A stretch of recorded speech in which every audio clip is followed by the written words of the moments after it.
Jadi untuk itu kita mulakan dulu kita punya kelas pada pagi ini dengan umum kitab Al-Fatihah.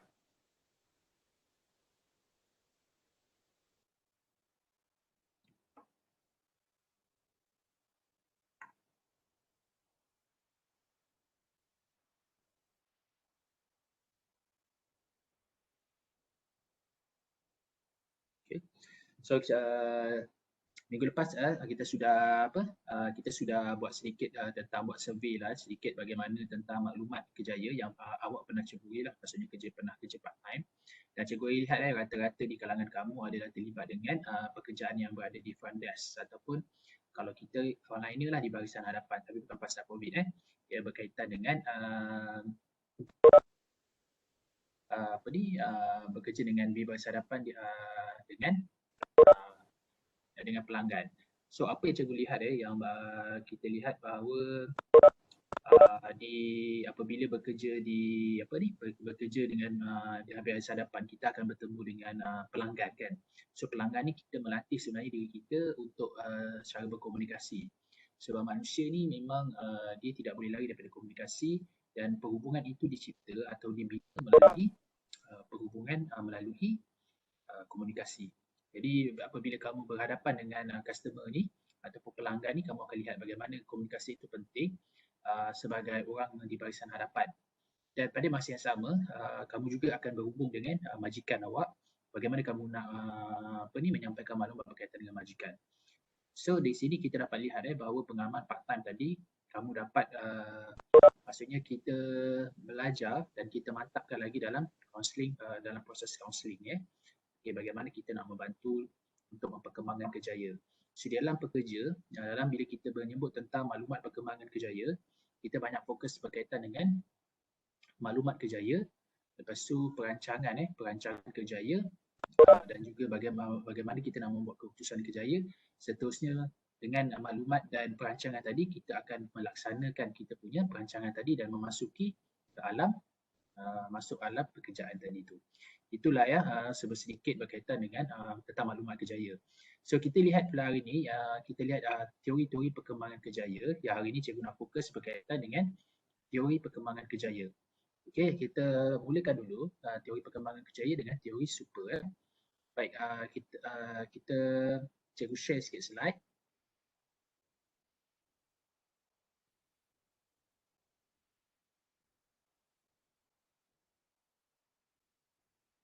Okey. Okey, hari ini kita dalam maklumat perkembangan kerjaya, so ada teori yang paling popular, dia banyak teori, tapi teori yang terawal dan pelapur yang terawal adalah kita kenal sebagai teori perkembangan super. So apa yang dikatakan dengan teori perkembangan super? Kita berkenalan sikit dengan super. Super ni nama sebenarnya Donald E. Super, pada tahun dilahirkan pada tahun 1952. Donald Super 1952. Teori ini dicetuskan pada tahun 1982. Dan dia lahir pada 10 Julai 1910 di Honolulu, Hawaii di Amerika. Dan meninggal pada tahun 21 Jun 1994 di Savannah, Georgia di Amerika. Dan beliau mendapat pendidikan Bachelor Ekonomi dan PhD dalam bidang bimbingan dan psikologi pendidikan pada tahun 1940. Kalau kita tengok secara ini ada secara ringkasan, tapi kalau kita tengok pelapur dia ataupun dia punya pelapur dalam teori perkembangan kerjaya super ni, kita lihat bahawa super banyak. Boleh dikatakan teori dia agak lengkap, bercerita tentang perkembangan berkaitan dengan perkembangan kerjaya.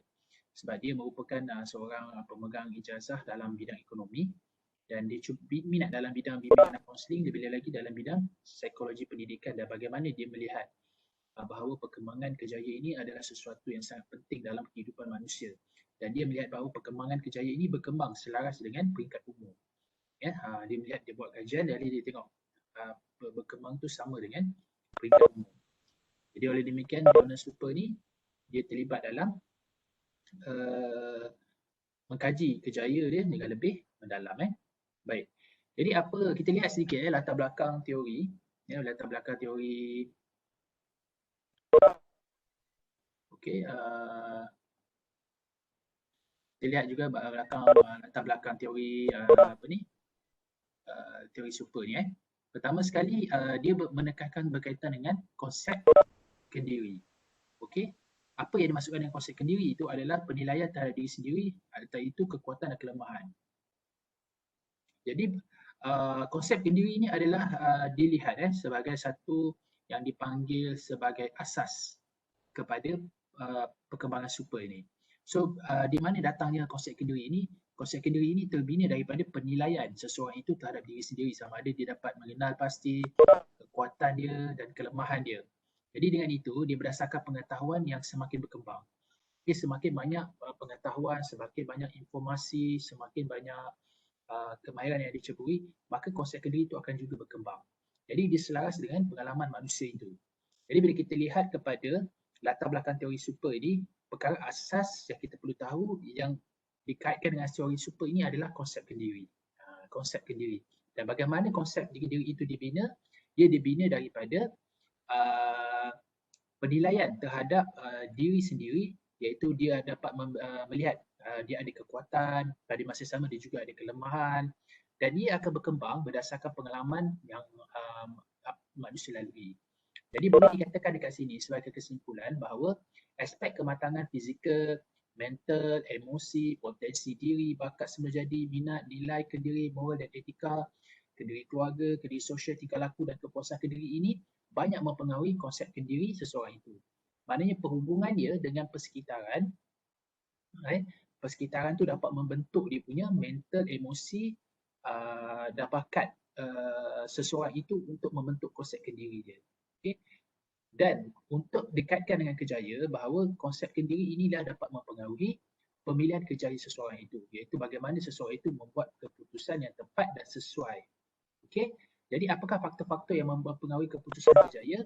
Jadi dia melihat daripada faktor tiga faktor utama, iaitu tiga yang dipanggil major dalam pemilihan kejaya. So yang pertama sekali dia melihat daripada faktor ekonomi. So ekonomi dilihat dari segi perdagangan, perubahan teknologi dan peperangan juga mempengaruhi seseorang itu dalam memilih kejaya. Okay, kalau kita lihat bila berlakunya pandemik COVID-19 ni, kita boleh lihat bahawa ekonomi kita jatuh berundung. Jadi pekerjaan-pekerjaan yang melibatkan pelancongan, perhotelan, kontak manusia secara direct, yang ada kontak, semua pekerjaan-pekerjaan itu kita lihat tidak boleh berfungsi seperti biasa.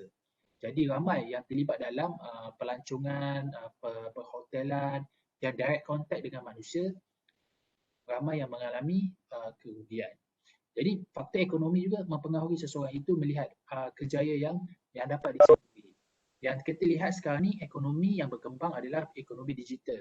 Semua hari ni digital. Kalau kita tengok penghantar makanan, Food Panda, GrabFood semua melonjak tinggi. Belian-belian melalui online, kalau kita lihat Shopee, Lazada semua, benda tu akan meningkat. Jadi manusia akan melihat memilih kejaya yang melihat ada prospek yang bagus pada sektor ekonomi. Dan kalau kita lihat di setengah negara, ada yang melibatkan diri dalam kejuruteraan, ada yang melibatkan diri dalam bidang sosial.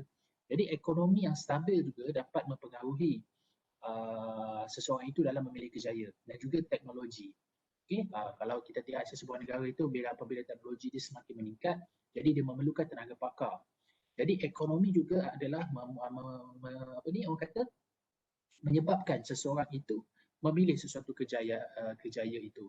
Jadi faktor utama dalam pemilihan kejaya, yang pertama sekali adalah faktor ekonomi. Yang kedua adalah faktor sosial, iaitu status ekonomi. Okay, status ekonomi, sebab kadang-kadang ada dalam setengah keluarga, dia kalau katakan dia seorang peguam, dia semua keluarga dia juga terlibat dalam peguam. Kalau kita tengok ahli politik yang banyak menceburkan dalam bidang ni, contohnya Karpasing kan. Karpasing, anak-anak dia semua terlibat juga dengan undang-undang. Jadi yang terlibat dengan undang-undang, mana kita lihat bahawa status sosioekonomi seseorang juga mempengaruhi seseorang itu. Okey, dan kadang-kadang mereka yang punya status ekonomi yang tinggi juga, dia banyak melabuhkan anak-anak dia berkaitan dengan kejaya-kejaya yang berstatus tinggi. Okay, contohnya menjadi dalam bidang profesional, Sebab apa? Kerana pelajaran tadi. Kedua adalah kewarganegaraan, sosial mungkin disebabkan warganegaraan, bangsa, agama dan jantina. So contohnya kalau kita lihat, kalau bangsa Cina dia suka menggalakkan anak dia membuka perniagaan, tak suka kerja makan gaji, kan. Kalau kita lihat, kalau senario di Malaysia ini, kalau orang Melayu lebih suka kalau kita bekerja dengan government. Nampak pekerjaan itu lebih terjamin. Jadi itu adalah pengaruh sosial yang juga boleh mempengaruhi seseorang itu dalam memilih kerjaya mengikut teori super. Dan akhir sekali, faktor yang ketiga yang kata major dalam seseorang itu membuat keputusan pemilihan kerjaya adalah psikologi. Psikologi ni seperti warisan biologi. Contohnya, warisan biologi ni kalau seseorang itu dikatakan mempunyai tak cukup tinggi, jadi dia tidak berapa sesuai untuk menjadi contohnya tentera, tak menjadi atlet, tak berapa sesuai. Jadi warisan biologi seperti genetik, keturunan, kalau kata dia cacat, ada pekerjaan-pekerjaan ataupun dia ada OKU, kurang upaya, ada pekerjaan-pekerjaan yang tak sesuai, kan. Jadi itu juga mempengaruhi dia. Minat saja satu hal, tapi kalau biologi dia tak berapa bagus, jadi dia tak boleh jadi, dia tidak boleh mencekui bidang tu. Katakan kita mengalami seseorang itu mengalami kecacatan di bahagian tangan, dia tak ada tangan. Jadi dia tidak sesuai untuk menjadi polis sebab dia perlu pegang senjata. Jadi aspek biologi juga, warisan biologi seperti genetik, pewarisan keturunan juga mempengaruhi dalam seseorang itu dalam pemilihan kerjaya dalam bidang major psikologi tadi. Dan seterusnya kecerdasan. Kecerdasan ni ialah kepintaran seseorang. So biasanya orang yang pintar ni biasa menceburkan diri dalam bidang-bidang kerja yang kritikal seperti doktor, ahli saintis, profesor. Jadi kecerdasan juga mempengaruhi seseorang itu terlibat dengan sesuatu kerja. Yang banyak melibatkan pemikiran intelektual, jadi mereka akan terlibat dengan kerja-kerja yang melibatkan pemikiran analitikal, kritis. Bagi mereka yang lebih selesa bekerja dengan kecerdasan mereka yang suka untuk berfikir mengingat tapi suka hands-on, menggunakan tangan, jadi mereka akan bekerja sebagai mekanik, komputer, begitulah. Dia bergantung kepada psikologi, iaitu dari segi sudut kecerdasan. Bakat istimewa dan nilai. Bakat istimewa ni seperti kalau kita lihat di Malaysia, kalau nak jadi bakat istimewa ni adalah seperti suara, suara yang sangat merdu, yang gemah gemalai, yang vokal yang baik, biasanya mereka terlibat dengan menyanyi. Kan? Itu adalah bakat istimewa dan nilai yang dia pegang. Nilai yang dia pegang ini itu adalah masuk dalam domain psikologi. Maksudnya nilai yang dia pegang, dia melihat bahawa kalau kita nak kerja, kita mesti kerja yang mendapat keuntungan. Jadi mungkin dia terlibat dalam dunia perniagaan. Kalau dia nilai dia pegang, dia nak membantu, dia nak kaya, dia nakkan nilai bahawa duit itu boleh menambahkan kebahagiaan padanya, dia tak boleh kerja di kerajaan sebab kerja di kerajaan ni tak boleh jadi kaya. Selesa okey tapi tak kaya. Jadi nilai yang dipegang tu kadang-kadang ada yang bekerja untuk membantu orang lain. Jadi dia terlibat dengan pegawai kebajikan masyarakat sebab nilai yang dipegang itu juga mempengaruhi seseorang itu dalam membuat pemilihan kerjaya. Jadi konsep kendiri yang dibentuk oleh seorang manusia melalui pengalaman, melalui perhubungan dia dengan diri dia dan persekitaran tu membentuk dia dan mempengaruhi seseorang itu dalam memilih kerjaya. So dalam pemilihan kerjaya ada 3 faktor utama yang perlu dipertimbangkan adalah faktor ekonomi, sosial dan psikologi. Dan benda ini menghasilkan satu kepuasan kerjaya.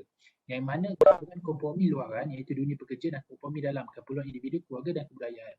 Maknanya kat sini kita nak lihat super melihat seseorang itu akan mendapat kepuasan bekerja adalah hasil daripada gabungan dunia pekerjaan dia iaitu kompromi luaran dan juga kompromi dalaman dia.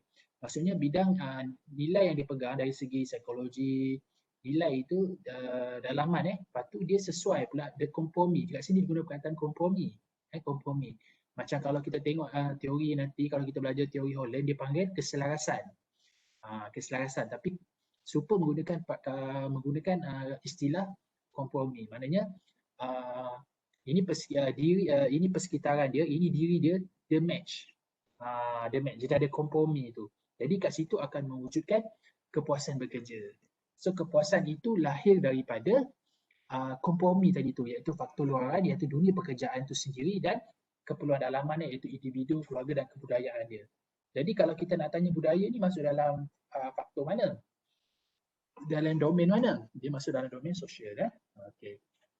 So itu adalah latar belakang teori super. Baik, kita baca sikit. Konsep kendiri merupakan penilaian kendiri secara sedar atau tidak dan akan terus mencari, memahami dan bertindak mengikut kemampuan diri dia. Jadi kita ingat bila kita berkata saja teori super, dia banyak menekankan tentang konsep kendiri.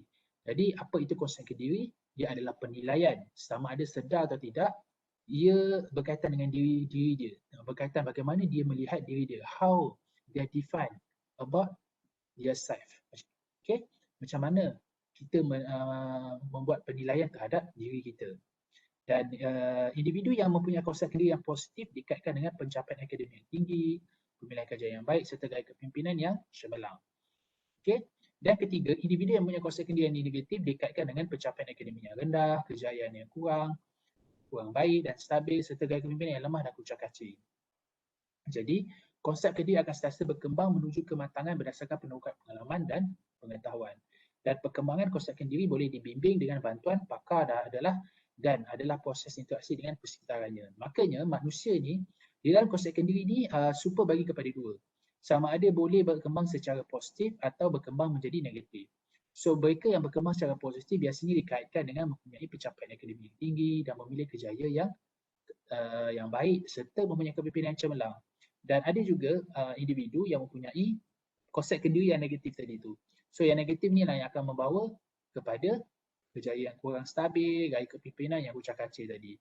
Dan kita lihat dan kita faham super memberi maklumat kepada kita bahawa konsep kendiri ni akan sentiasa berkembang menuju kematangan berdasarkan pengalaman dan pengetahuan. Itu sebab pelajar, cikgu selalu galakkan pelajar-pelajar cikgu supaya terlibat dengan aktiviti-aktiviti. Jangan belajar saja belajar. Okay? Kita membentuk ilmu satu hal, itu satu hal dalam bidang pembelajaran, tapi kita juga perlu membentuk karakter kita. Di dalam membentuk konsep kendiri untuk menjadi seorang yang berjaya, karakter dan juga ilmu itu penting. Jadi kita bukan saja nak membinakan bakat kita, tapi bakat itu perlu dibentuk juga dengan watak kita, itu karakter kita. Jadi karakter ini kita tak boleh belajar dengan buku semata-mata, kita tak boleh baca. Jadi ia perlukan keinteraksi dengan persekitaran kita. Jadi interaksi dengan persekitaran kita itu membuatkan kita lebih faham bagaimana kita nak menjadi seorang karakter yang orang kata yang positif tadi tu. Dia tidak semata-mata belajar. Itu sebab pelajar-pelajar ambillah ruang dan peluang yang ada ini untuk terlibat aktif dalam kurikulum. Sebab kita lihat bahawa ini adalah satu peluang kita untuk membentuk karakter kita ataupun kalau istilah super, membentuk konsep kendiri kita. Okay? Konsep kendiri. Okay? So, kalau kita bahasa kita yang paling mudah, orang Melayu selalu kita gunakan perkataan kepribadian. Kepribadian. Personality. Okay? Kalau Islam lebih menggunakan pendekatan akhlak. Pembinaan akhlak. Okay? Jadi pembinaan akhlak ini ia tidak semata-mata berdasarkan ilmu dan dia perlu kepada amalan. Okay? Dan bila ilmu dan amalan digabungkan, dia akan mewujudkan satu watak tadi tu, akhlak tadi tu. Dan pastinya kita nak sesuatu menjadikan konsep kendiri yang positif ini, tentunya kita mengatakan manusia itu seorang yang beradab. Dan inilah teori super melihat perkembangan kejaya bermula dengan konsep kendiri. Konsep kendiri. Itu konsep dia lah. Tapi kita selalu panggil dalam masyarakat kita sikap. Banyak istilah dia. Sikap, personality, kepribadian, akhlak, sahsia. Jadi super juga melihat bagaimana seseorang itu berkembang berkejaya, dia bermula pada titik asas itu iaitu konsep kendiri. Okay? Jadi kita tengok apakah konsep-konsep utama dalam perkembangan super. Okay, dalam perkembangan super yang pertama sekali dia melihat bahawa manusia ini mempunyai potensi yang pelbagai. Okay, dalam konsep utama teori. Jadi kita kena faham manusia ini mempunyai konsep yang pelbagai dan corak kebolehan bekerja, identifikasi dan model peranan, kesinambungan penyesuaian, peringkat-peringkat kehidupan, corak kejaya dan perbezaan individu. So kita pergi satu persatu, kita pergi satu persatu. Baik. Perbezaan individu, kita tengok dari segi minat. Minat, kecenderungan, kebolehan dan personaliti manusia ini memang berbeza-beza. Kadang-kadang kalau kita duduk satu bilik, kita tahu kawan kita ni suka main muzik, bawa gitar, kita tak minat kan. Kita lebih minat main futsal, kita lebih minat kita lebih minat outdoor. Kalau kita lebih suka duduk dalam, tengok video, main game, main gitar, layan blues. Jadi manusia itu mempunyai minat dan kecenderungan yang berbeza. Jadi kita kena faham sebagai seorang manusia, manusia itu berbeza. Kan? Jadi kita kena raikan perbezaan ini selagi tidak mengganggu orang lain. Kan? Sebab manusia ini mempunyai memang unik, unik dan berbeza. Dari segi minat, kecenderungan, kemudian ada personality. Makna yang pertama sekali dalam konsep ni kita kena kenal diri kita. Kita ni macam mana sebenarnya? Kita ni apakah watak kita? Okey. Jadi yang kedua, kita mempunyai potensi yang pelbagai. Kepelbagaian kemampuan dan keupayaan untuk berjaya dan mencapai kepuasan kejayaan. Dan setiap orang, dia melihat kejayaan itu sebagai sesuatu yang subjektif. Okey? Satu yang subjektif. Ada orang melihat mendapat 4 flat dalam semester itu adalah satu kejayaan. Kan itu satu kejayaan. Ada yang dapat melihat bila masuk universiti saja kan itu satu kejayaan. Sebab dia dah membanggakan ibu bapa dia. Ada yang melihat kalau dia dapat masuk ke universiti dan memegang jawatan dalam persatuan itu satu kejayaan. Jadi kejayaan bagi seseorang itu adalah berbeza dan mereka akan menuju ke arah satu dia panggil satu fenomenological atau satu yang difikirkan kejayaan itu, dan kejayaan itu adalah membentuk subjektif, berbeza setiap orang. Begitu juga dengan potensi yang pelbagai. Jadi dengan potensi yang pelbagai itu dia memperkembangkan untuk mendapat kepuasan kejayaan tadi. Katakan seorang itu mempunyai daya artistik yang tinggi, iaitu suka melukis, dan dia sangat mempunyai nilai seni yang tinggi. Jadi dia akan terlibat dengan pertandingan seni dan bila dia masuk pertandingan dia menang, itu satu kepuasan bagi dia dan itu dah dilihat sebagai satu kejayaan dalam hidup dia. Jadi bila manusia mempunyai potensi yang pelbagai, jadi dia kena letakkan potensi itu di tempat yang betul. Okey. Yang ketiga adalah corak kebolehan bekerja.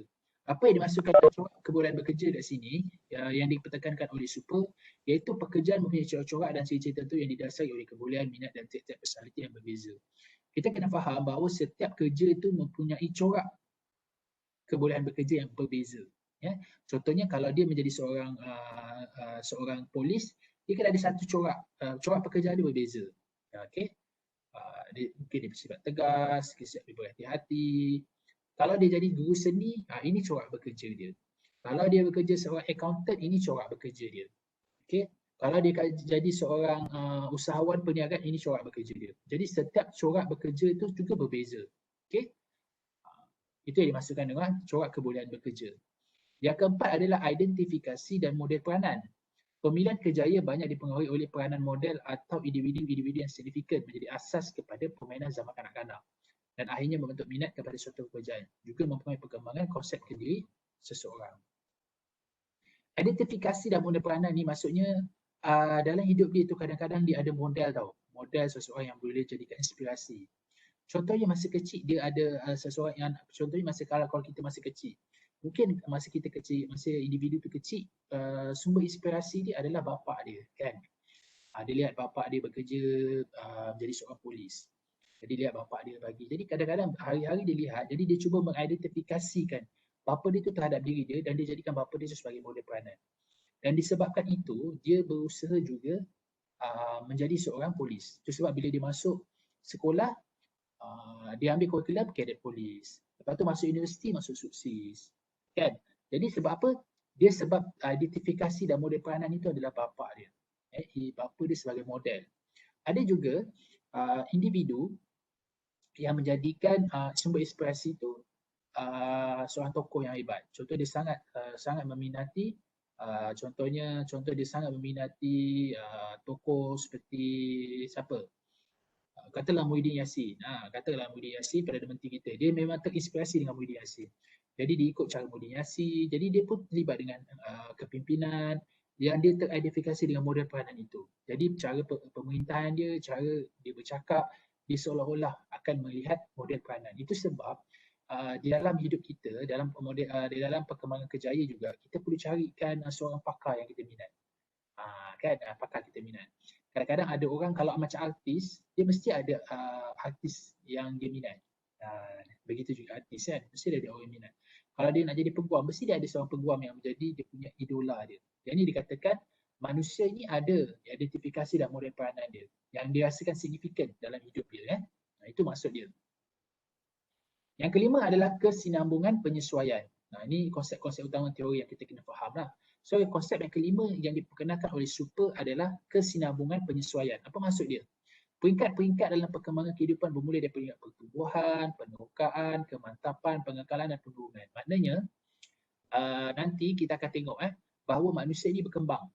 Mula-mula dengan peringkat pertumbuhan. Lepas masuk peringkat pertumbuhan, dia akan masuk peringkat yang dikatakan sebagai peringkat penerokaan. Lepas tu kemantapan, pengekalan dan akhirnya penurunan. Jadi manusia ada peringkat dia.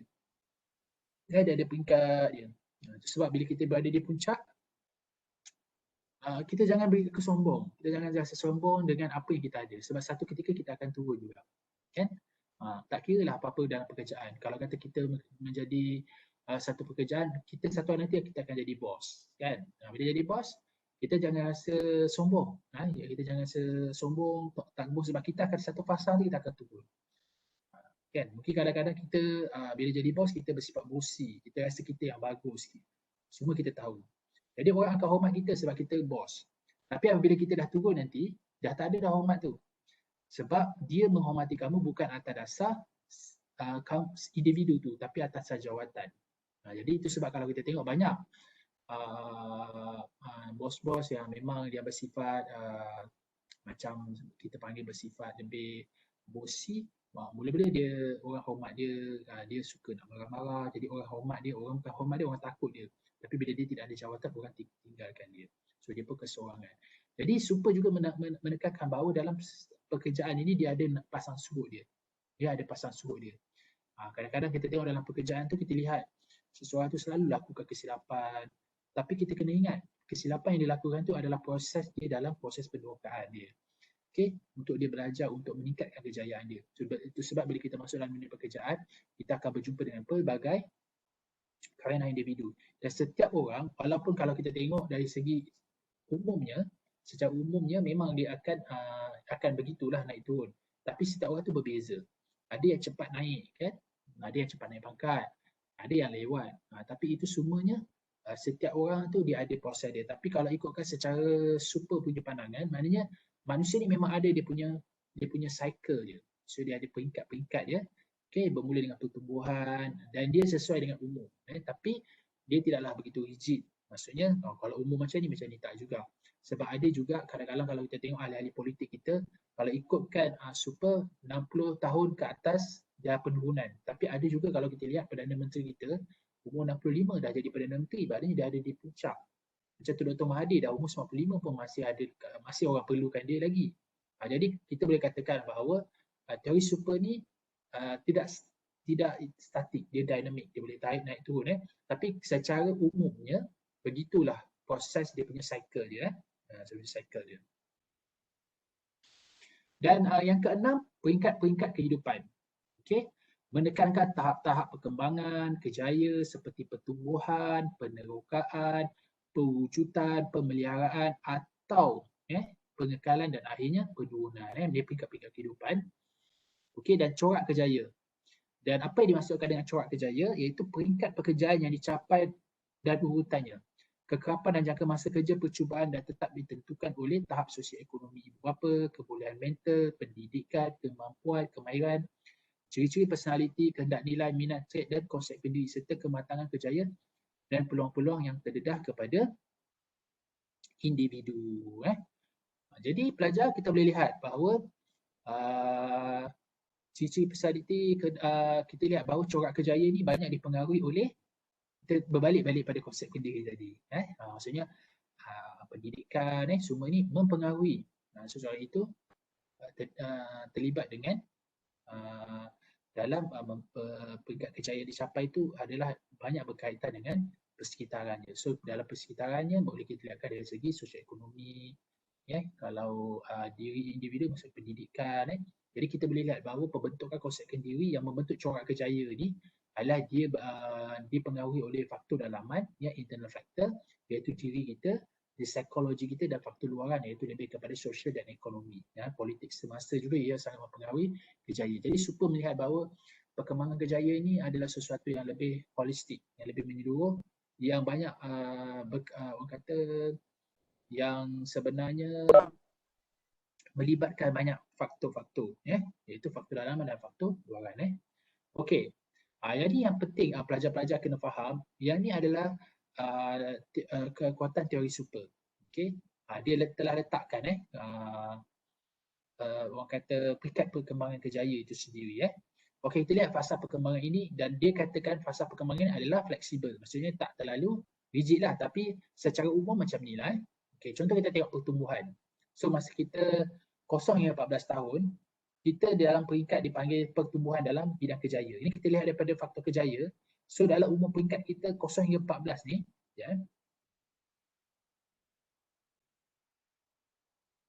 okey, dia mengatakan bahawa kita berada dalam peringkat pertumbuhan. Okey, pertumbuhan. Maksudnya kita daripada darjah 0 hingga tingkatan 2. Kan? So kalau kita ikut umur di Malaysia, kita cuba aplikasi ni dalam umur di Malaysia. Maksudnya umur 0 hingga 14 tahun. So 14 tahun kita tingkatan 2. So masa kita kanak-kanak tingkatan 2 ni kita dipanggil fasa pertumbuhan. Fasa pertumbuhan. Maknanya wujud kesedaran bahawa pekerjaan sebahagian dalam kehidupan kita. Kita sedar bahawa memang pekerjaan ini sebahagian dalam kehidupan kita, kita sudah sedar benda itu sebenarnya. Sebab apa kita sedar bahawa kita lihat mak ayah kita kan. Kita lihat pakcik kita, bila kita tanya kat mak kita, mak pergi mana? Mak pergi kerja. Ayah pergi mana? Ayah kerja, ayah work. Jadi benda itu hari-hari maklumat itu sampai. Jadi kita sudah sedar bahawa pekerjaan ini adalah sebahagian dalam kehidupan kita. Itu adalah peringkat yang dikatakan peringkat pertumbuhan. Seterusnya pada peringkat ini kita panggil juga peringkat fantasi yang tidak realistik berdasarkan konsep bermain untuk jadi Superman, polis dan askar. Pada peringkat yang ini kita panggil dia masih lagi dalam keadaan fantasi. Konsep fantasi ini kita boleh katakan dengan konsep bermain tadi itulah. Contohnya kalau kita main dulu tak tahulah zaman sekarang ada ke tak ada. Polis entry kan. Aku jadi polis, kau jadi pencuri. Aku jadi cikgu, aku jadi murid. Jadi kita peringkat itu kita lihat sebagai peringkat fantasi saya kanak-kanak. Maksudnya kita bermain bermain-main. Jadi dengan permainan itu pun kita dah lihat bahawa dia ada kebolehan dan kecenderungan dalam bidang kejayaan tertentu. Dan kita boleh lihat bahawa pada peringkat ini juga pekerjaan yang dia masih lagi kabur dan bersifat sementara. Sebab apa bersifat sementara? Dia tak dapat maklumat yang lengkap. Jadi bila pekerjaan itu tidak mendapat kabur dan tidak mendapat maklumat yang lengkap, jadi dia akan bersifat kabur sebab maklumat itu dia tidak dapat dengan menyeluruh. Itu adalah peringkat pertumbuhan. Jadi peringkat pertumbuhan ni pertama yang kita kena keyword dia adalah dia sedar bahawa kerja itu adalah sebahagian dalam kehidupan. Yang kedua peringkat fantasi iaitu dia berfantasi dan bermain-main dalam konsep bermain tadilah.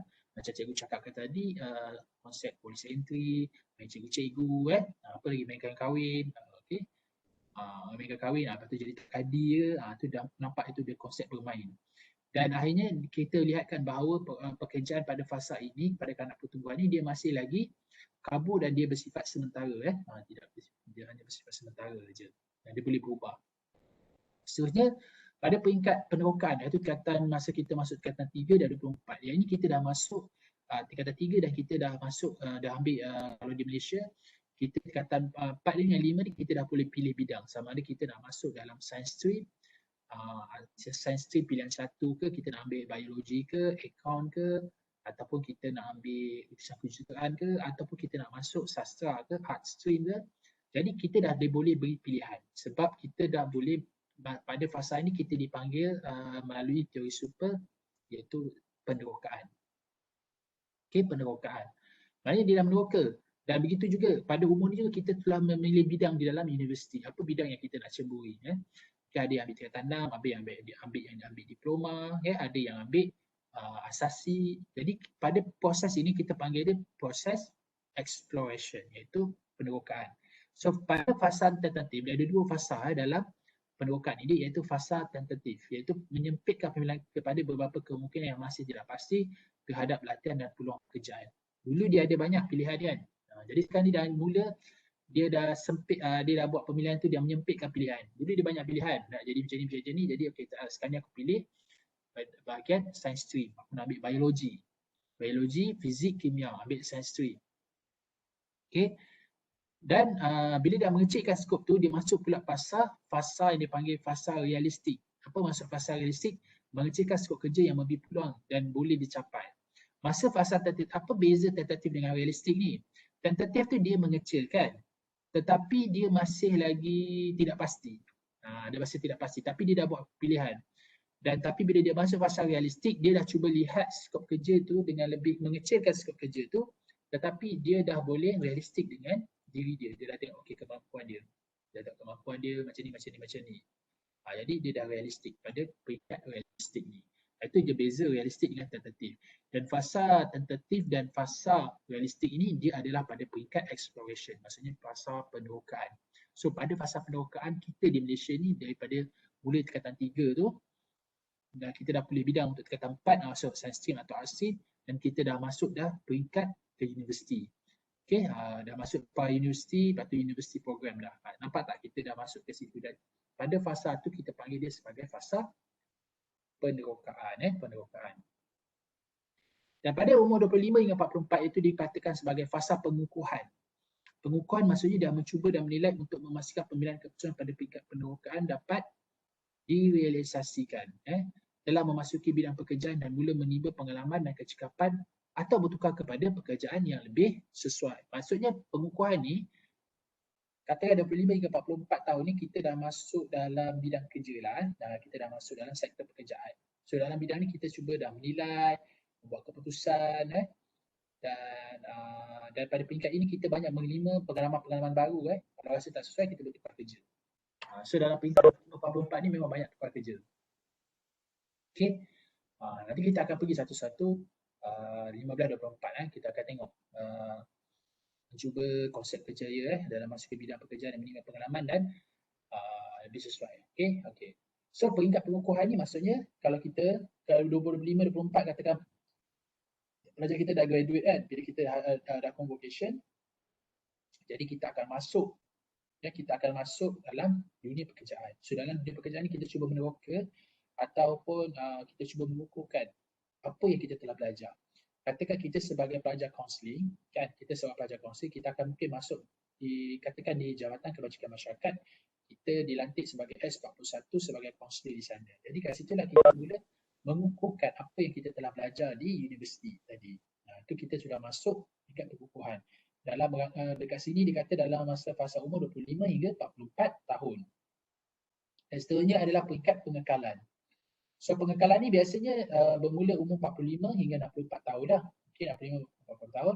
Di sini dia berusaha dan membaiki situasi pekerjaannya, proses perubahan dan penyesuaian akan terus berlaku dari segi kenaikan pangkat atau jawatan dan meneruskan situasi kerja yang dapat memberikan lebih kepuasan pada diri. Maknanya kat sini berlaku juga proses penyesuaian walaupun dah lama bekerja, mungkin disebabkan naikkan pangkat dan jawatan tu. Maksudnya dia nak sesuaikan dengan jawatan dia lah. Katakan dulu dia pekerja biasa, lepas tu dia jadi ketua bidang, lepas jadi ketua bidang ataupun dia jadi supervisor, lepas jadi supervisor mungkin jadi captain, lepas tu dia jadi manager ke, floor manager, lepas tu jadi assistant manager, lepas tu jadi manager. Dan semua itu pelajar-pelajar dia memerlukan penyesuaian. Tapi pada peringkat itu dia sudah pengekalan, dan maksudnya maintenance lah. Maksudnya maintenance ni maksudnya dia sudah kekal dengan kerja itu, cuma dia perlu maksudnya penyesuaian itu dibuat daripada segi pangkat dan jawatan tadi tu lah. Itu yang dimasukkan dengan penyesuaian pada peringkat pengekalan ni. Dan pada peringkat 65 ke atas lah, kalau kita lihat kalau di Malaysia 60 tahun umur pencen. Tapi kalau ikutkan perkembangan kerjaya super, maksudnya decline ni maksudnya umur 65 tahun ke atas. So apa yang dimasukkan 65 tahun ke atas iaitu penurunan daya fizikal dan mental lah. So pada fasa ni kita lihatkan dia dah masuk dalam pencen lah, dia dah pencen, dia dah bersara daripada kerja. Jadi fasa ni dia dah masuk sudah pencen. Okey. Itu adalah peringkat-peringkat perkembangan kerjaya, dan kita kena faham bahawa peringkatnya adalah fleksibel. Dia tidak sama setiap orang. Namun itulah dia punya cycle dia. Dia punya cycle dia. So dimulai dengan peringkat pertumbuhan, lepas tu masuk peringkat penerokaan, pengukuhan, lepas tu pengekalan dan akhirnya penurunan. Okey.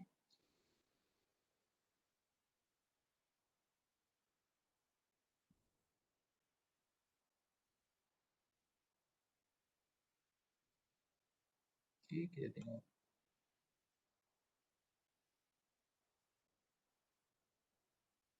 Okey, kita tengok juga. Ini adalah kitaran hayat tugas perkembangan kejayaan. Jadi setiap kejayaan tu, kitaran itu dia punya cycle tu dia ada tugas dia. Okey, tugas. Pertama sekali peringkat penurunan penurunan. Okey. Kita tengok pada zaman remaja kan. Zaman remaja apakah tugas dia? Kalau peringkat pertumbuhan, dia cuba membina kalau kita lihat sini. Okey, peringkat pertumbuhan.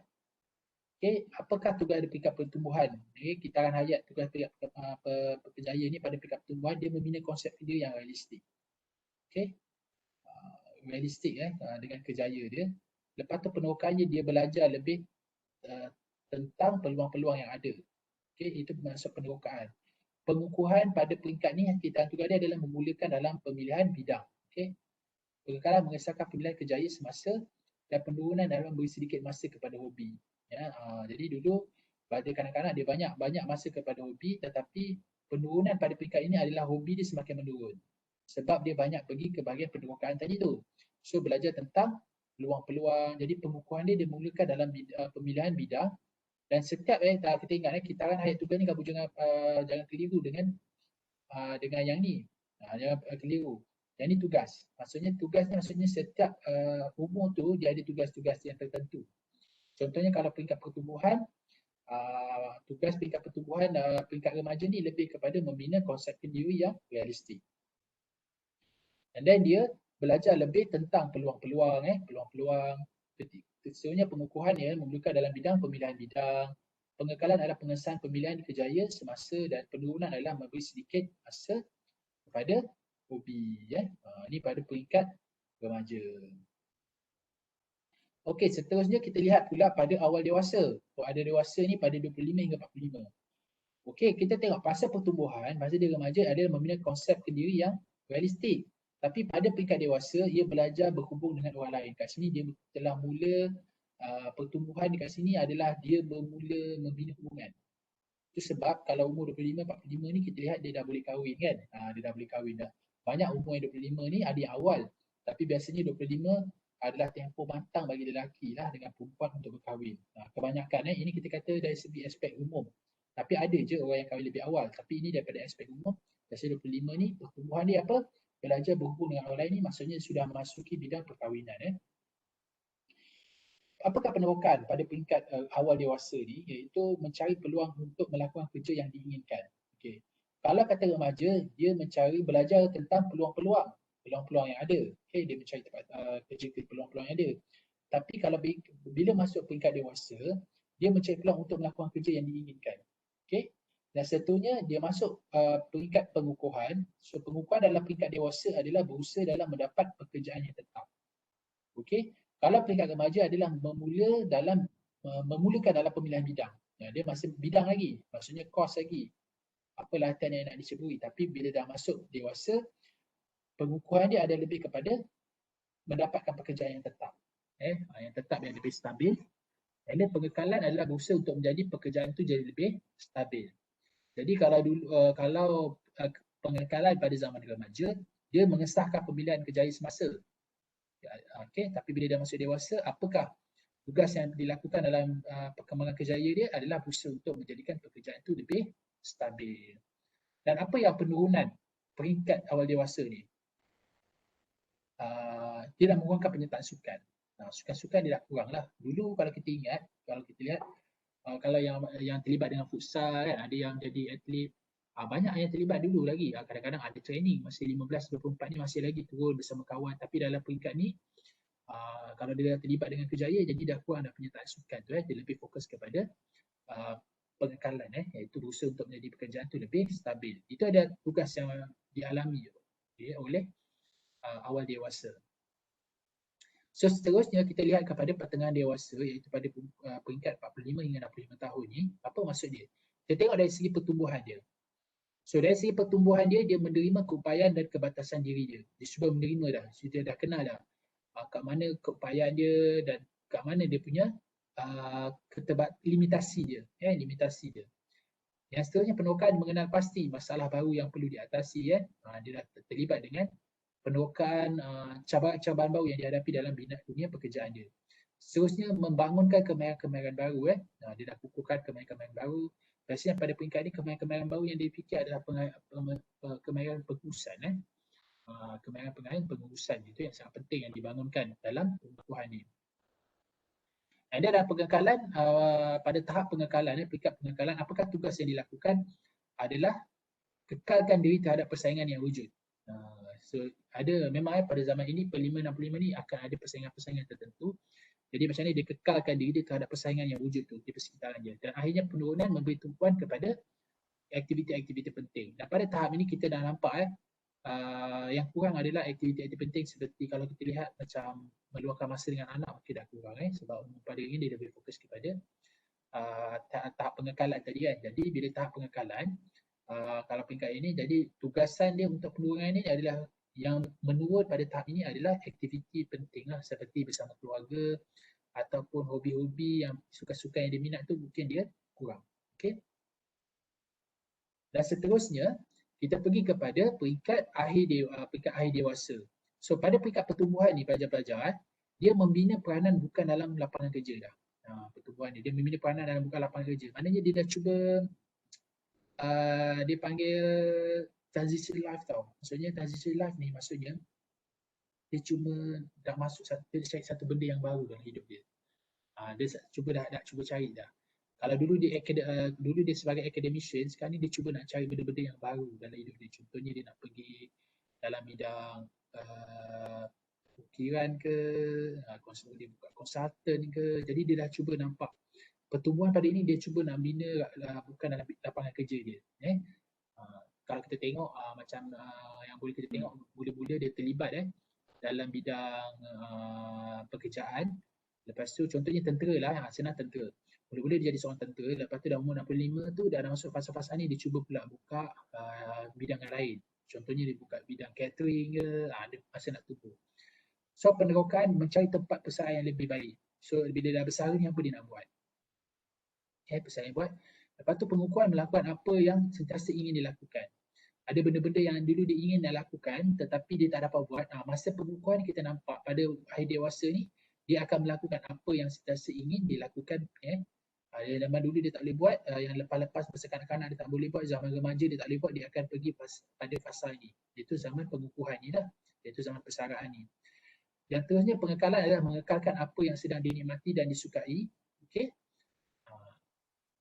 Kalau dia minat membaca, dia akan teruskan membaca. Kalau dia minat memasak, dia akan teruskan memasak. Kalau dia minat menjahit, dia akan teruskan menjahit. Ini pasal ni. Jadi masa ni kita tengok dia akan kembali balik. Dia akan fokus balik benda-benda yang dia ingat. And then yang keenam, yang menurun apa? Iaitu mengurangkan waktu bekerja. So waktu bekerja sudah kurang lah. Sebab dia dah tak ada dah pergi kerja. Sebab pada fasa ni kalau di Malaysia kita dah panggil dia fasa pencen lah. Dia dah kuranglah terlibat dengan kerja ni. Okay. Itu sedikit berkaitan dengan teori super. Kita berhenti sekejap. Kita ambil rehat 5 minit, 10 minit. Lepas tu kita masuk balik. Dan pelajar boleh untuk menyatakan soalan-soalan yang pelajar yang perlu. So kita berhenti sekejap 5 minit, kita sambung balik pukul 9 nanti Okay. Kita rehat dulu. Take 5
Okey. So kita sambung sikit lagi. Sebelum tu kita buat sedikit, kita tengok ada soalan daripada Marina Fakira. So cikgu, dekat fasa umur tu boleh tak jadi kerjaya yang berbeza ke? Contohnya masa remaja, fasa perempuan tu dia nak pilih bidang based on minat dia kan. Dan bila dah masuk umur awal dewasa, fasa perempuan itu dia lebih kepada nak cari apa pun kerja asalkan dia ada kerja tetap walaupun lari daripada bidang perkara yang dia target. Macam mana tu cikgu? Baik kita soalan daripada Marina So dia kata boleh tak berubah?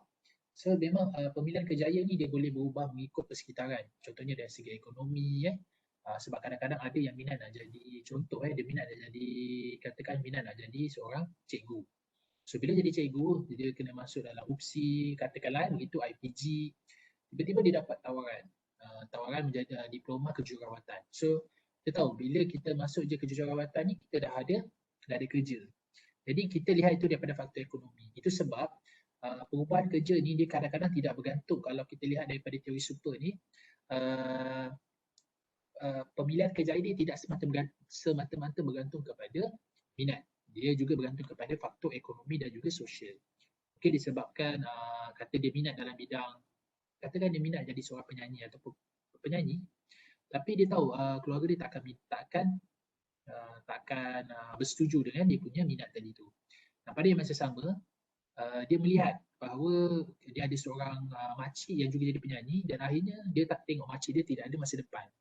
Jadi itu juga boleh mempengaruhi seseorang itu dalam memilih kerja. So pilih dengan minat ini kalau dalam teori super dia adalah berbeza, dia berbeza.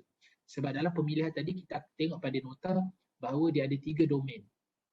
Pertama dari segi ekonomi, yang kedua dari segi sosial, yang ketiga tadi dari faktor psikologi. Dan mungkin kita antara 3 domain ni mungkin yang lebih kat situ kalau dia pilih bidang yang dia tak minat dan berubah-ubah, mungkin faktor ekonomi menjadi penentu dia kenapa dia memilih sesuatu kerjaya. Okey, boleh jelas Marina Fakira? Marina Fakira okey. Okey, so sebelum cikgu mulakan, cikgu nak bertanya kepada sahabat-sahabat kita dekat sini yang bekerja. So kita pergi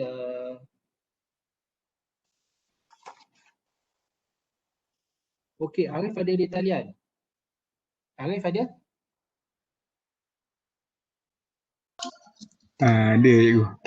Okey Arif, kalau kat sini pernah kerja di Econ Safe Carry betul? Betul cikgu. Okey, sebagai apa Arif?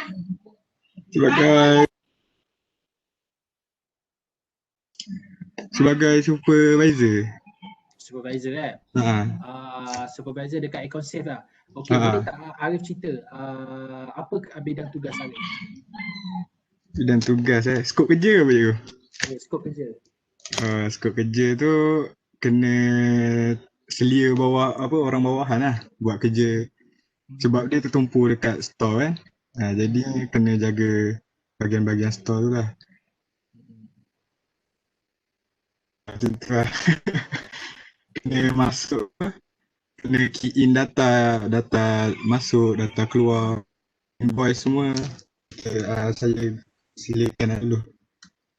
Okey, bila skop kita.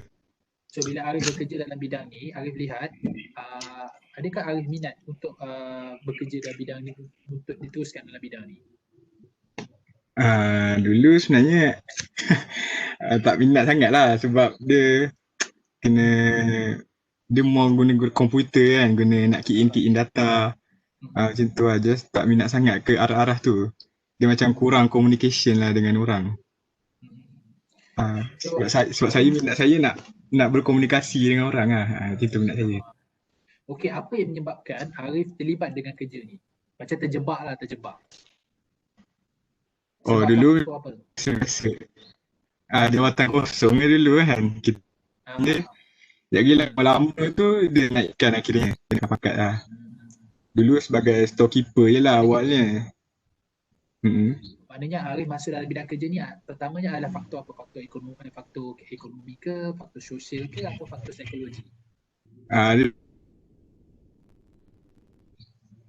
So okey, pertama Arif lihat faktor ekonomi kan. Okey. Jadi disebabkan faktor ekonomi, maksudnya ekonomi tu boleh tak spesifikkan lagi disebabkan keuangan ke ataupun macam mana? Dulu macam mana lepas SPM jadinya tak buat apa-apa kat rumah. Lepas tu ayah cakap dah besar, kau nak beli apa kerja sendiri, beli barang sendiri. Dah besar beli kari, jangan minta ayah. Ayah bolehlah support sikit-sikit kan, tapi selebihnya atas diri sendiri juga. Sampai bila ayah nak support ayah cakap gitu lah dulu. Maknanya daripada maklumat yang Arif berkongsikan, cikgu dapat lihat bahawa pertama sekali faktor didikan lah, faktor sosial. Maknanya ayah dah didik Arif supaya kalau dah besar kena berdikari. Betul. Lepas tu bila faktor sosial tu, pertama tu cikgu lihat pula faktor ekonomi. Dari segi faktor psikologi, apa yang menyebabkan Arif nak bekerja tu? Psikologi lah, tengok member-member semua dah start pakai kereta, start pakai motor kan, jadi kita pun teringin kat dulu. Okay. Maksudnya dia melihat kepada psikologi tu, masa konsep sendiri, maksudnya okay, aku dah besar, jadi aku perlu ada something lah.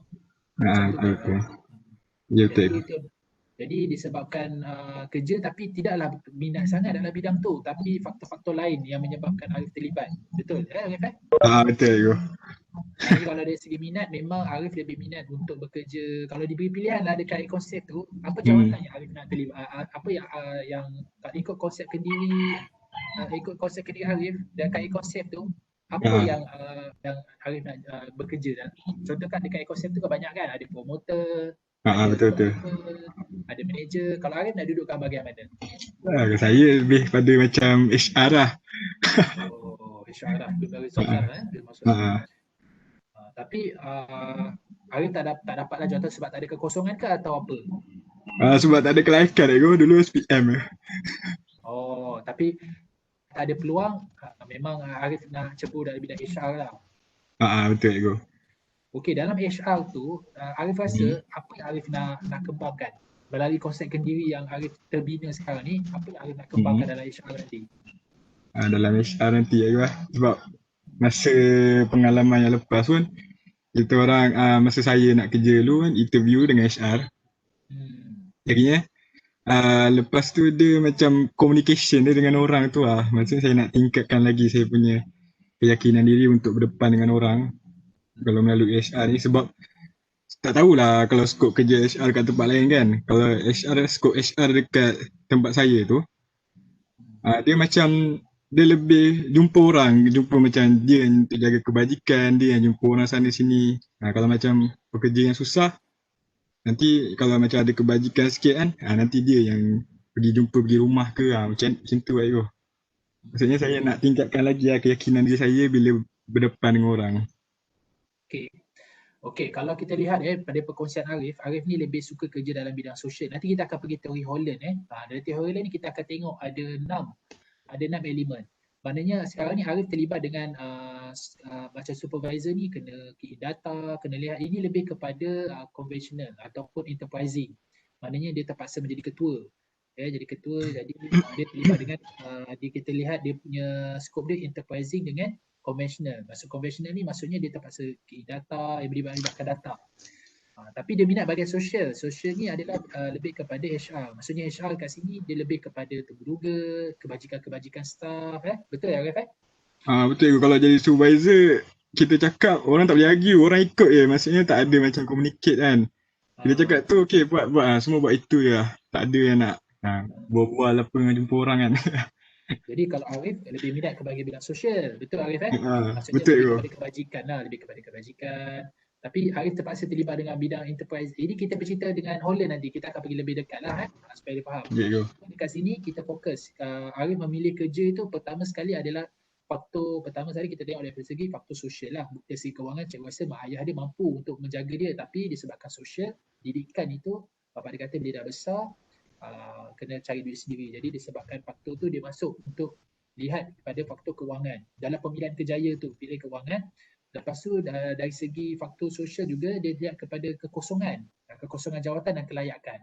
Ini nak masukkan kadang-kadang kita minat untuk jadi HR tapi kita tidak ada kelayakan. Kat situ kita lihat daripada psikologi kita. Maksudnya dari segi sosial kita, dari segi pendidikan, kita tak mampu, tak layak untuk pergi dalam bidang HR.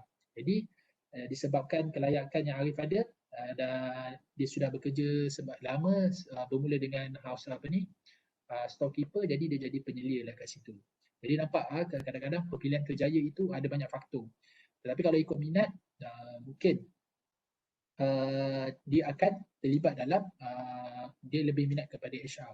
So soalan lagi Arif, katakan dengan skill yang Arif ada, contohnya kalau lihatkan Arif mempunyai komunikasi yang bagus, bagaimana sekarang ni pengalaman-pengalaman Arif tu Arif boleh bawa dalam hidup realiti Arif sekarang sebagai seorang student. Sebagai seorang student, pengalaman lepas macam ni aku. Pengalaman lepas tadi tu, yang pengalaman kerja tu, bagaimana dia dapat membentuk konsep kendiri Arif sekarang ni? Pengalaman jadi supervisor tu lah. Betul. Pengalaman jadi supervisor tu sekarang ni macam boleh lah berinteraksi dengan orang. Tapi kadang-kadang rasa macam ada rasa okay, aku cakap ni kena buat macam tu. Maksudnya siapa pun kadang-kadang rasa macam tu. Rasa macam ada auto namanya? Autokratik macam mana? Yang jenis yang macam tu lah cakap. Okay, kadang-kadang kita ada rasa yang macam tu. Tapi in reality kita tak boleh macam tu dengan semua orang kan. Kita ni pun siapa juga sebenarnya, tapi kadang-kadang kita ada rasa juga macam tu, trigger dengan orang kan. Tak boleh buat macam tu, kena buat macam ni, kena buat macam ni. Macam tu lah. So dia Sebab dulu dia terbawa lah karakter supervisor tu. sebab dulu kan kita cakap tak ada orang nak argue kan. Jadinya okey, buat. Kita cakap kita marah pun kadang-kadang orang pun okey senyap kan. Itu je. Jadi karakter tu tak apa-apa inilah. Jadi kalau katakan Hari belajar baru menjadi supervisor yang baik, tak semestinya kalau kita cakap semua orang perlu ikut ke macam mana? Sebenarnya macam tu juga Ego. Sebab kadang-kadang kita pun kena dengar idea daripada orang. Tapi kadang-kadang ideanya kadang-kadang yang buat kita tak nak dengar idea daripada orang ni kadang-kadang sampai kadang-kadang melampau, kadang merepek betul idea-idea yang diorang nak bagi ni. Jadi macam nak tingkatkan kualiti kerja tu jadinya kurang kan. Sebab kita orang kan ada KPI kan. Nak kejar KPI tu sebenarnya kita boleh relax. Tapi lepas KPI tu kita dah capai target, okey. Kalau nak relax, kita relax boleh. Kita nak main-main ke macam-macam kan. Kita santai-santai, itu okey. Tapi sebelum nak capai KPI tu, saya akan auto sikit apa? Yang tu lah jenis authority tu lah. Saya nak, okey. Sebelum habis siap kerja ni, sebelum dapat target ni, jangan berhenti. Jangan buat tu, kita teruskan je dulu. Lepas ni, kita nak santai, kita nak pleasure time, okey, tak ada hal. Macam tu lah. Maknanya disebabkan awak memegang jawatan supervisor tu, dia sedikit membentuk konsep diri awak yang menjadikan lebih tegas dan autokratik lah bila berdepan dengan satu tugas. Ya, lebih kurang macam tu lah. Okay. Tapi awak nampak lah bahawa bila kamu terlibat dalam bidang konseling ni, autokratik ni tidak begitu baiklah untuk diamalkan. Pasal awak nampak perlu ada macam dengar pendapat orang lain juga, lepas tu berkomunikasi dengan cara lebih berkesan. Macam tu awak nampak kan? Macam mana? Betul ke? Saya rasa macam benda ni pun tak elok juga lah. Sebab tu lah tu. Itu kadang-kadang. Okey, bagus. Terima kasih perkongsian baik. Maknanya kita nak bawa kerja ni dan bagaimana pemilihan kerja tu dia bergantung dengan berbagai faktor. Kalau Arif punya perkongsian tadi kita lihat dari segi faktor sosial lah. Maksudnya dari segi didikan tadi tu dengan ibu bapa dia. Lepas tu dari segi ekonomi dan juga faktor psikologi dia. Masa psikologi ni dia cuba, kita lihat dia bahawa dia dah cuba rasa macam kekurangan pada diri dia apabila dia buat perbandingan dengan kawan dia. Kawan dia dah ada motor, jadi dia pun dah ada motor juga. Jadi dia kena bekerja lah. Sebab kenapa dia kena bekerja? Kenapa dia tak minta dengan ayah dengan ibu dia? Sebab itu didikan yang telah diberi. Sosial dia begitu. Jadi dari segi faktor ekonomi lah. So benda-benda macam ni perlukan kewangan. Okey? Nampak Okey, kita pergi kepada Atika. Atika ada di talian Atika? Atika?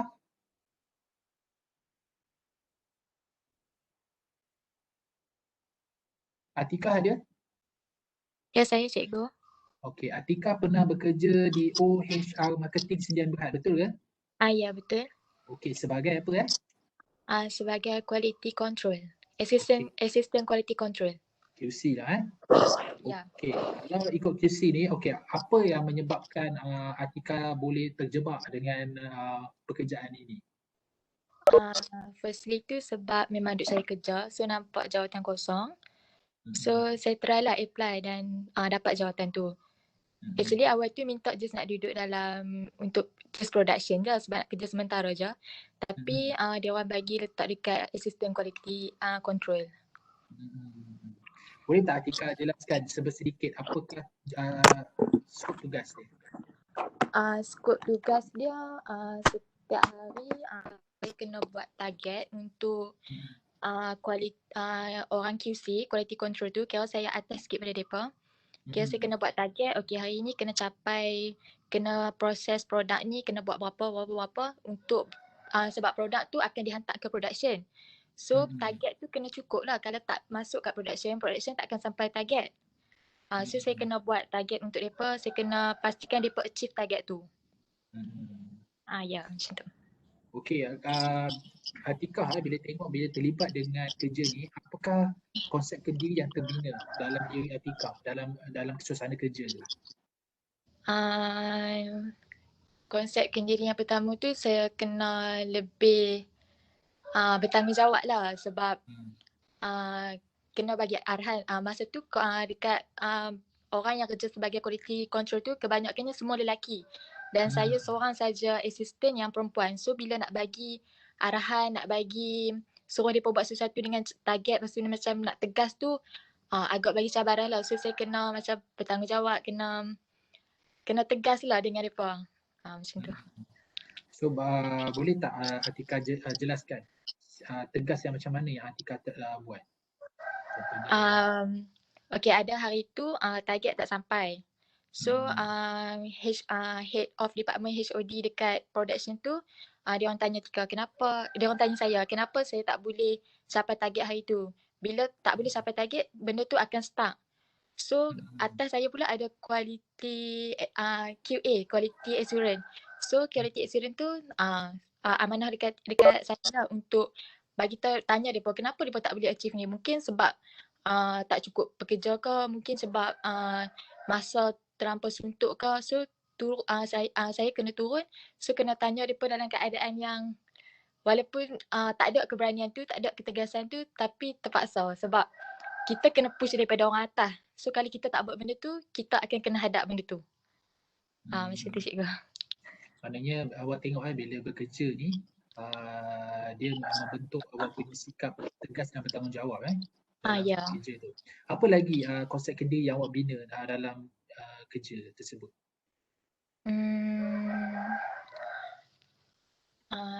Sekejap cikgu.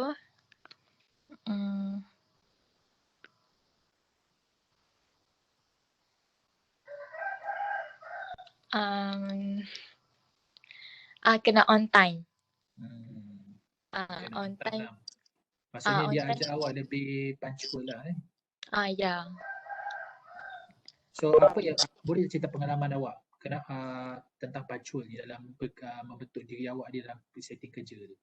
Okay, waktu kerja tu sebelum rehat dengan selepas rehat tu barang yang kita buat, barang yang diproses tu berbeza. Kiranya target sebelum rehat banyak ni, target selepas rehat banyak ni. Sebab kalau tak boleh ikut benda tu, production tak boleh jalan. Sebab production pun dibahagikan kepada dua tu juga. So saya kena on time tu sebab okay, sebelum rehat, okay, quality control kena siapkan benda ni. Sebab benda ni akan dihantar, dia tak boleh hantar sikit-sikit. Kiranya kalau target sebelum rehat tu 1000 barang. So 1000 barang tu kena hantar terus, tak boleh hantar 200, 300 tak boleh, kena hantar direct. So sebelum rehat kena settlekan banyak ni. Lepas rehat, okay, kira lain pula. Macam tu. Maknanya sebelum hantar tu kamu kena check lah kualiti dia tu. Ya, lepas daripada check tu saya kena tengok pula macam mana cara depa wrap tu, macam mana depa tulis kuantiti tu cukup ke tak. So nak pastikan barang tu berkualiti lah, maknanya awak kena semak satu persatu lah. Ya.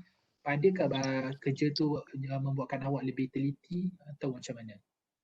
Ya, lebih teliti. So dia membentuk awak lebih teliti lah. Awak rasa dia sesuai tak dengan konsep kediri awak? Awal-awal tu tak sesuai sebab saya bukan seorang yang saya bukan seorang yang tegas dan saya tak boleh nak bila depan orang tu, kalau saya tengok orang saya tak boleh nak marah. So bila saya kerja situ mula-mula tu memang tak boleh, tapi bila saya punya senior cakap okay, bila kerja macam ni kita tak boleh buat macam ni sebab ni tugas kita, tanggungjawab kita. So kita kena tolak tepi sikit benda apa yang kita tak boleh buat. Bila duduk sini kita kena buat benda ni. So sebabkan okay, kalau saya tak buat benda tu, takkan saya nak berhenti kerja sebab nak cari kerja tu susah. So saya kenalah buat benda tu. Maknanya kalau kita tengok daripada teori super melalui perkongsian Atika, kalau kita lihat dia seorang bukan macam Atika, bukanlah seorang yang begitu tegas lah. Maksudnya ada sifat betul langsung, fleksibel. Tapi bila dah masuk setting kerja ni, maksudnya Atika menjadi lebih tegas dan lebih punctual dan menjadi lebih teliti. Dan adakah pengalaman yang ada tu membuatkan maksudnya kepribadian konsep kendiri Atika tu makin berkembang? Ya. Maknanya pengalaman yang kalau kita lihat para pelajar-pelajar semua perkongsian daripada Atika, lihat bahawa bila begitu juga dengan Arif, bila dia melibat situasi dalam pekerjaan tadi, dia menceburi pengalaman tadi itu, pengalaman di tempat kerja itu menyebabkan dia lebih mengalami kematangan dari segi konsep kendiri dia. Maksudnya konsep kendiri dia boleh berkembang. Dulu mungkin dia tak, mungkin dulu Atika kata dia mungkin tidak begitu tegas atau tu, tapi bila dia terlibat dengan kerja ni dia terpaksa tegas dan dia lebih kena pancur dan lebih kena teliti, dan pengalaman-pengalaman yang diceburi itu memberi dia mengembangkan lagi dia punya konsep sendiri apabila dia masuk dalam bidang pekerjaan tadi tu. Begitu sama juga dengan Arif. So kita lihat lagi seorang, Atira. Atira ada di talian? Atira ada di talian? Ya cikgu ada. Okey, Atira kalau kat sini pernah bekerja di butik Nila Cahaya, betul? Ya cikgu. Betul. Sebagai Pembantu kedai. pembantu kedai lah. Boleh tak cikgu katakan awak sebagai promoter? Boleh cikgu. So boleh bagi tahu sikit job tugas awak? Okay. Skop tugas saya sebagai promoter dekat kedai tu, saya kerja seorang, saya dengan bos je dekat kedai tu. Jadi hanya ada 2 pekerja. Jadi kebanyakannya saya dengan bos lah yang akan promote baju-baju dekat customer. Saya akan buat juga, pagi-pagi saya akan, bila sampai dekat kedai, mula saya akan bersihkan kedai. Lepas tu bersihkan, kira stok baju apa semua. Lepas tu akan jaga customer apa semua. Okey. Baik Atira, bila awak bekerja dekat butik Nilai Cahaya ni sebagai pembantu kedai ni, Ada dengar orang ada. okey, apa konsep kendiri yang Atira bina?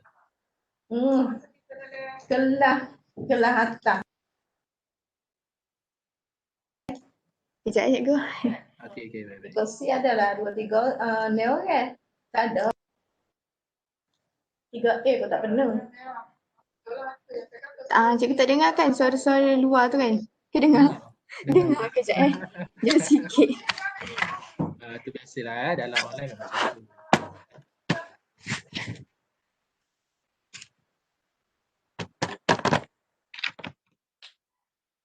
Sorry mak, saya tengah meeting. Okey Atira. So boleh berkongsi apa konsep kendiri yang awak bina bila bekerja sebagai pembantu kedai di butik Nila Cahaya ni? Okey, yang pertama sekali bila kita kerja sebagai promoter, yang pertama sekali yang kena develop ialah komunikasi dengan orang ramai. Sebab kita kerja dengan manusia kan, jadi kita kena ada komunikasi. Kalau kita tak berkomunikasi, macam mana kita nak jalankan tugas kita tu? So maknanya kamu bina komunikasi. So komunikasi yang macam mana kamu bina? Komunikasi yang lebih bersifat persuasif ke, bersifat tegas ke? Macam kalau kita tengok Atikah dengan Arif, dia membina komunikasi yang lebih tegas. Kalau macam Atira, komunikasi yang macam mana? Tak, sebab kita kerja, kita nak tarik orang kan, jadi saya tak boleh gunakan pendekatan yang tegas tu. Saya kena lebih friendly dengan customer. Jadi kita, bila ada customer, kita tengok cara dia. Kita kena layan dia mengikut cara dia. Macam mana awak layan? Kalau contoh macam mana? Boleh bagi situasi tak? Bila dia masuk kedai tu, daripada dia start masuk kedai tu, kita dah kena greet dia. Kita kena bagi salam, tunjukkan muka yang manis. Lepas tu tanya dia nak cari macam mana, macam tu. Kalau kata yang datang tu perempuan, macam mana pendekatan awak? Okey, kalau yang datang tu perempuan, jadi kita bolehlah kita tengok dia punya saiz badan macam mana. Lepas tu ambil baju tu, dekatkan dengan dia, tengok, cakap kat dia, boleh tak kalau baju ni sesuai dengan awak. Lepas tu kita ambil baju tu, kita dekatkan dengan badan dia, macam tu. Oh, kalau dengan lelaki pula macam mana pendekatan awak? Lelaki tak ramai sangat kedai tu sebab kedai tu memang khas untuk perempuan. Tapi kalau ada je lelaki yang beli t-shirt tu, kalau lelaki cara dia sama juga tapi tak adalah macam lebih-lebih macam kita layan perempuan. Okey, ada beza tak kalau yang datang tu remaja, yang datang tu kanak-kanak dan yang datang tu macam dah berumur sikit? So kalau kanak-kanak tu macam mana awak layan? Ada beza cikgu, sangat berbeza. Kalau kanak-kanak ni senang je. Kita cakap sikit, ni cantik. Dia terus macam, sebab kanak-kanak ni dia mudah tertarik. Jadi apa yang kita bagi ayat sikit dekat dia, terus dia macam, nak setuju. Tapi kalau orang dewasa, orang yang dah berumur ni, dia cerewet sikit cikgu. Kadang tu baju ni cakap tak nak lah baju ni meriah sangat. Dia nak pergi mana je pakai baju meriah-meriah macam ni. Jadi kita kena banyakkan pilihan. Kena cepat lah, kena cekap. Macam tu. Mana kita tahulah bila dengan kanak-kanak ni kita lebih dia mudah terpengaruh lah. Betul cikgu. Tapi kalau dengan orang dewasa ni mungkin dia banyak pengalaman jadi dia agak cerewet lah. Yang ni awak Ya. gunakan komunikasi yang macam mana tu? Biasa untuk mempengaruhi untuk dia beli produk awak. Yang pertama sekali, bila kita tunjuk produk kita tu, kita kena yakinkan dia yang bila dia pakai baju ni cantik sangat. Biasa takkan nak pakai baju biasa-biasa je. Kalau selama ni ada baju tu corak-corak biasa, apa kata kali ni ambil baju yang ada manik-manik ke, barulah nampak macam lain sikit, nampak wow macam tu. So awak kalau dengan yang orang dewasa ni awak kena convince dia, kena yakinkan lebih sikit lah dengan ilmu-ilmu tambahan lah. Ya betul cikgu. Okey, bila awak bekerja dekat situ kan, apa yang awak rasa ilmu yang ataupun pengalaman yang awak rasa sangat berguna untuk membentuk konsep kendiri awak yang lebih matang? Daripada pengalaman saya, kalau nak di-applykan dalam counselling, kita kena tengok kepada cara seseorang tu. Kalau seseorang tu friendly, kita kena lagi friendly daripada dia. Tapi kalau dia macam nak mengelak ke macam tak nak, kita kena cuba juga untuk buatkan dia tu berminat untuk dapatkan sesuatu daripada kita. Maknanya kalau kamu katakan kalau nanti kamu dah masuk dalam semester 3, kamu nak kena cari klien, kamu dah tahu macam mana nak tackle orang lah untuk buat sesi. Lebih kurang lah. Okay, itu yang nampak komunikasi bila kamu jadi promoter ni, komunikasi ni sangat penting lah untuk kamu kembangkan dalam dunia kamu as a counselor. Adakah macam tu awak lihat ataupun ada maklumat lain? Ya cikgu, macam tu. So terima kasih perkongsian hari ni, kita dah ambil 3 dulu. Kita dah dapat perkongsian daripada Arif, daripada Atira dan Atika. Okey, satu lagi Atira, saya nak tanya, apakah faktor yang menyebabkan awak memilih ke butik Nila Cahaya? Sebenarnya saya kerja tu sebabkan saya kerja lepas STPM, tak ada buat apa-apa dekat rumah. Jadi masa tu tak adalah pendapatan. Kalau duduk rumah je sebulan mak ada top up RM50 macam tu je. Jadi bila kita kerja sendiri, ada duit sendiri sikit-sikit, bolehlah gunakan untuk belanja sendiri. Maknanya faktor ekonomi jugalah yang pertama. Yalah, sebab dari peringkat ini, peringkat katakan umur ni kita dalam fasa penerokaan lagi kan. Dalam fasa penerokaan, jadi kita nak tengok apa kerja yang sesuai. Jadi kita lihat perkongsian Arif, Atika dan Atira, dia bekerja lebih kepada faktor ekonomi. Maksudnya dia masih peneroka lagi lah. So ada apa je peluang, dia grab je dulu sebab disebabkan faktor penerokaan lagi itulah. Baik, terima kasih perkongsian. So kita tengok lagi nota apa yang boleh kita cover hari ni. Kalau tidak kita akan sambung untuk besok.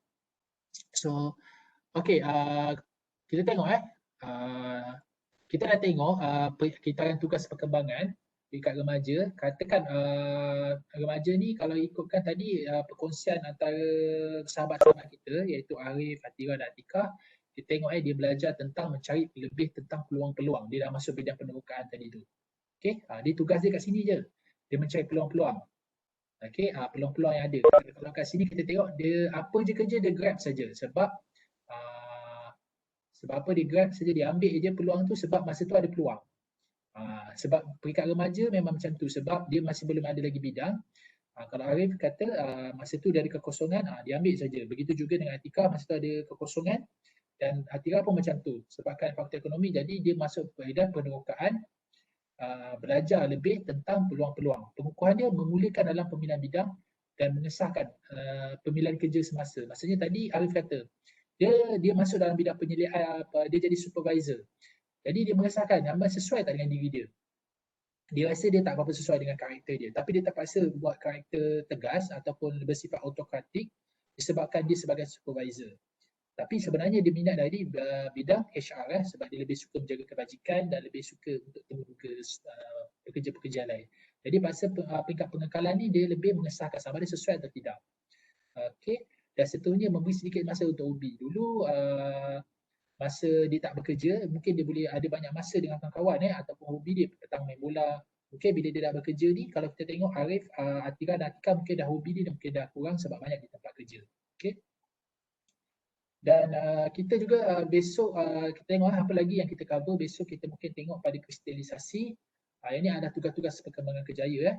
Dia ada pengkhususan, pelaksanaan, kestabilan dan pengukuhan. Ini umum-umum ni kita panggil dia lah, dia ada tugas-tugas dia. So di setiap perkembangan tu dia ada tugas-tugas dia. Jadi pelajar boleh baca sikit buku yang awak beli tu berkaitan dengan teori super ni. Dan dia apa yang dikatakan dengan crystallization, apa yang dimasukkan dengan specification Okey, apa yang dimasukkan dengan pelaksanaan, kestabilan, stabilization dan apa yang dikatakan dengan consolidation iaitu pengukuhan pada 35 tahun. Okey, besok kita akan bincang dengan lebih lanjut. Seterusnya perkembangan kematangan kerjaya. Ini adalah seseorang itu dah masuk kepada perkembangan kematangan kerjaya. Okey. Pertama kita akan lihat kepada orientasi kepada pemilihan kerjaya tu. Apakah sifat-sifat umum? Yang kedua kita akan masuk maklumat dan perancangan. Okey, ketiga konsistensi pemilihan kerjaya. Yang keempat kristalisasi threat. Okey.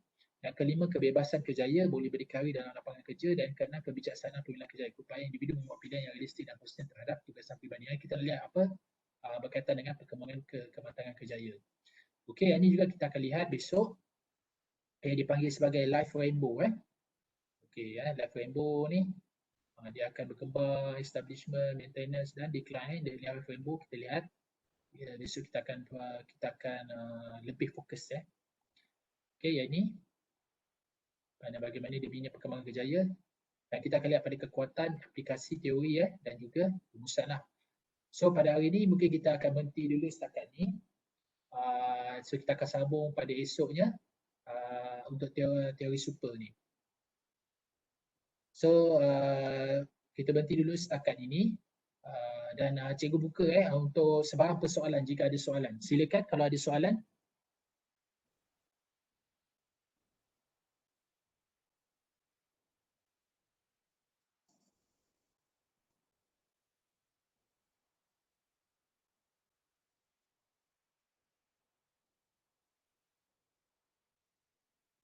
Silakan Fajak kalau ada soalan.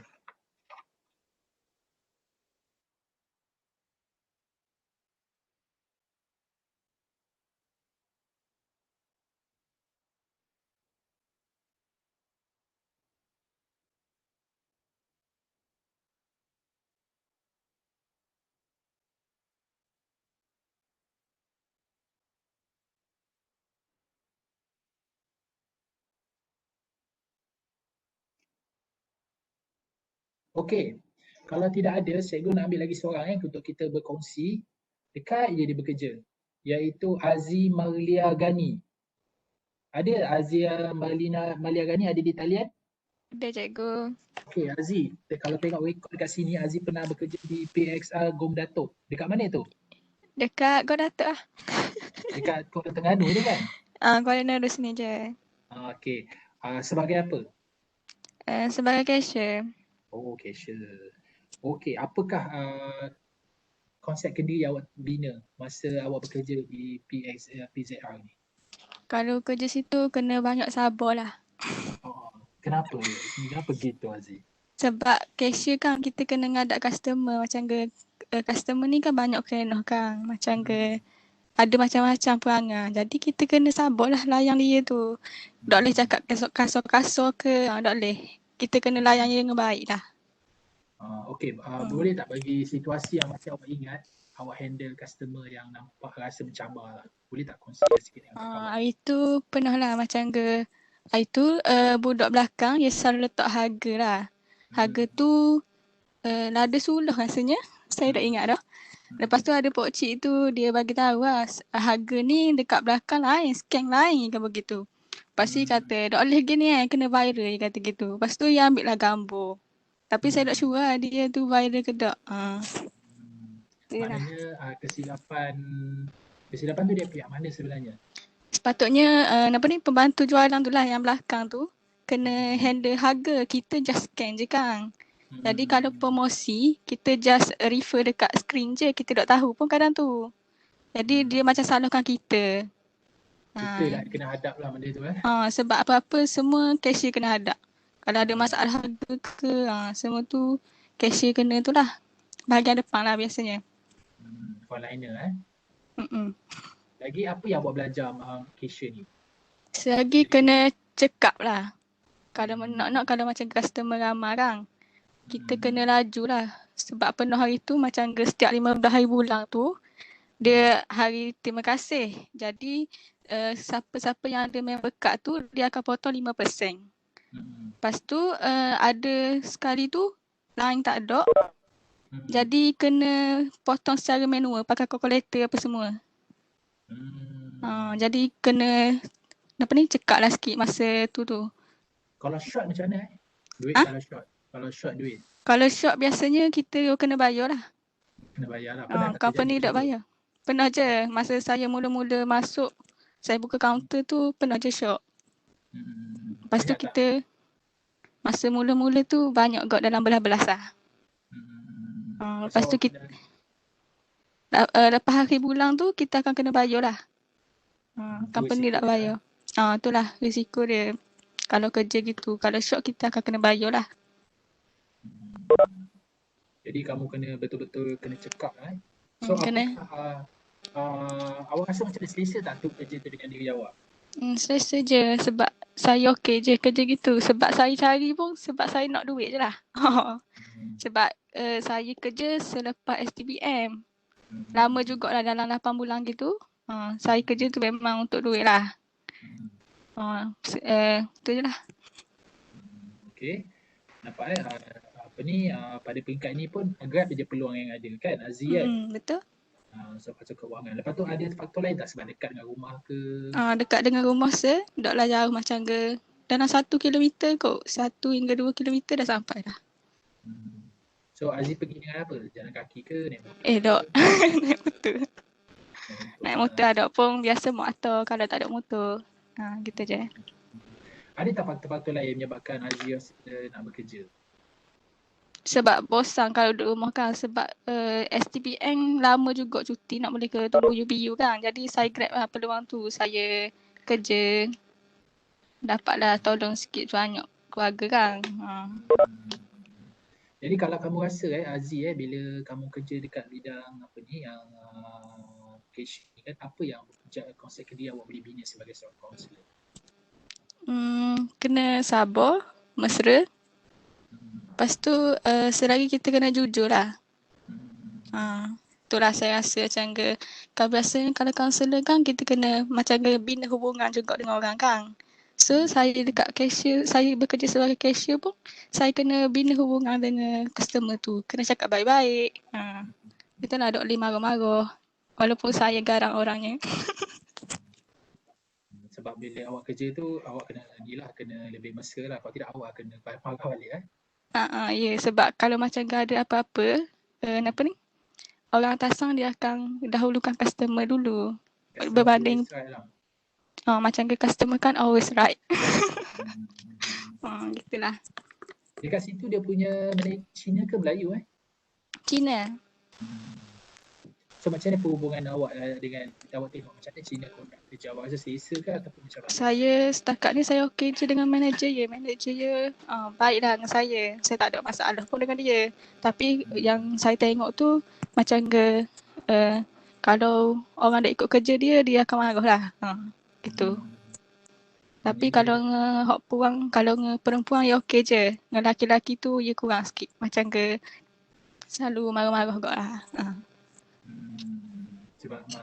Sebab faktor apa tak awak tengok? Sebab tengok lelaki malas ke macam mana? Kadang-kadang yang lelaki ni dia buat kerja culah. Macam ke harga tu dok buat molek. Itulah macam ke terlepas pandang. So dia macam ke marah juga kan. Gitu. Okey, terima kasih. Okey, sama. Itu kita nampak memang kalau kita bekerja, maksudnya kita ada pengalaman. So kadang-kadang pengalaman itulah yang mematangkan konsep diri kita lah kalau ikutkan teori super ni kalau kita nak faham lah. Dan kebanyakan pada peringkat awak ni bekerja disebabkan awak grab peluang. Ambil je peluang yang ada dulu. Sebab kalau kita ikut kelayakan masih tidak ada, kita hanya menggunakan SPM. So SPM ni maksudnya umum lah dia tak ada pemfokusan. Jadi kita lihat dalam teori super perkembangan awak dekat sini banyak yang disebabkan faktor ekonomi. So bila faktor ekonomi, awak grab saja peluang yang ada.